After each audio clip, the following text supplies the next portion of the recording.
Good morning, YouTube. Welcome to the Reptile Barn. I just cut a clutch. Should have come out a day or two ago.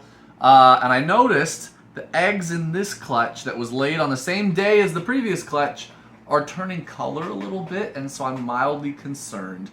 So even though none of these have pipped, we're on day 55, and I want to cut open these eggs because I'm a little bit worried. I'm not overwhelmingly worried, but enough that I'm willing to bypass my normal rule of I don't cut till they pip, right? Normally that's what I do. It's what I've always done from the very beginning.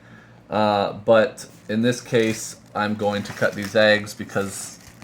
Oh, sorry. Yeah, I got to bring up the parents. So this was a Desert Ghost female to a Super Orange Dream Ultramel male. Really cool pairing. Should get all Orange Dream double heads, guaranteed.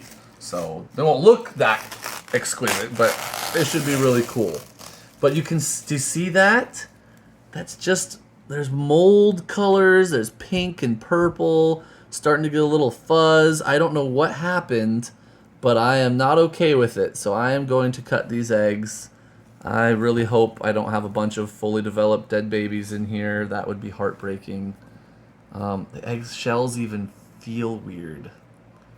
They're like, I don't know how to describe it. So there's a little Orange Dream. I'd like to see a movement so that I know that he's okay. Oh, this shell is weird. That is not right. I don't know what is up with this. So I see him. He's in a good position. I see his mouth. I'm trying to get him to... Oh, no, that was him. That was him. So he is alive. He looks good. I don't know. I think he's okay. I do. I think he's okay. I'm just gonna... So what do you mean the eggs feel weird? They're tough. They're like cured leather instead of... They're not like pliable like they usually are? Yeah, they're weird to cut through. I don't know. It's hard to describe.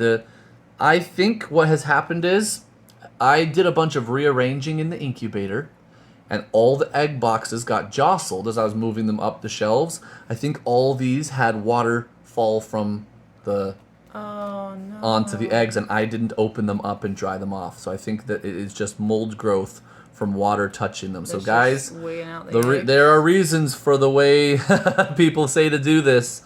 Liquid water touching these eggshells is not good.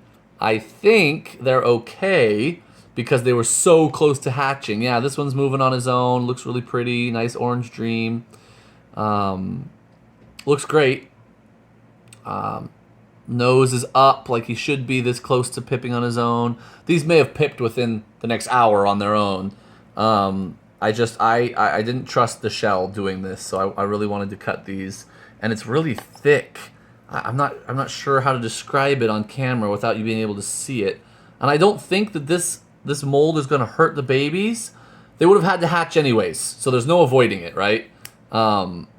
Yep, see, nose up. Everything looks good. The veins still look good. Good moisture levels inside the egg. I'm heartened by this. Nice Orange Dream colors there. Sorry about the blood. When you cut a vein, it's gonna bleed, but obviously it's a vein that's on the eggshell, not the snake. So I'm not cutting these snakes. Don't worry. Again, Do you remember the first time Gavin saw that? Oh, just panicked. Oh.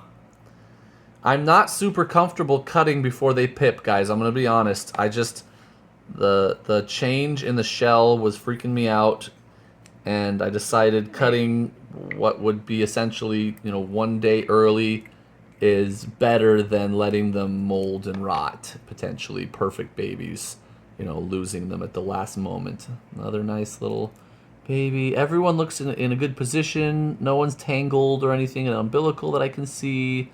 Everyone looks really good. So that's awesome. I'm feeling a little bit better. But do you see what I mean? Let me hold one up close. Like, look at all that discoloration, the purples and pinks, and just messed up shell in general. Obviously you can't feel it through the video, but it just feels strange and tough and thick. You can kind of hear it. I'm a little worried. Like the sound the scissors make as they cut it is different. Right. I think personally they would have struggled to cut out on their own. That I would be not shocked I don't see any sign on the inside of these shells that they've been trying to cut, so I don't think they're like, started to drown or anything. But I'm worried that when they did start to try and cut, some of them may have struggled.